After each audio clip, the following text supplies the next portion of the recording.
আসসালামু আলাইকুম সবাইকে। ইঞ্জিনিয়ার রেজওয়ানের আরেকটি ভিডিওতে আপনাদের সবাইকে স্বাগতম। আজকে আমরা ছাদ ঢালাইয়ের পূর্বে রড প্লেসমেন্টের পরে কিছু করণীয় কাজ সম্পর্কে আলোচনা করব। একটা ছাদে ঢালাইয়ের পূর্বে অবশ্যই ইঞ্জিনিয়ার ভাইদের লেভেল চেক করে নিতে হবে।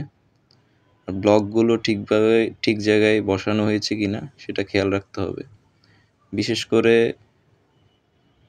বিমের ক্ষেত্রে শাটারের দুই পাশে ব্লক দেওয়া হয়েছে কিনা সেটা অবশ্যই খেয়াল করতে হবে ইঞ্জিনিয়ারদেরকে।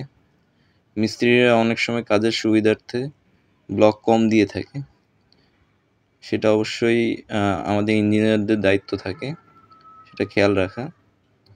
আর ঢালাইয়ের পূর্বে আরেকটি বিষয় খেয়াল রাখতে হবে, পুরো ছাদ পানি দিয়ে ধুয়ে নিতে হবে।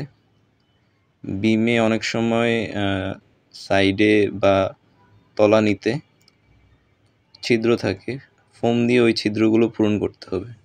ধন্যবাদ সবাইকে।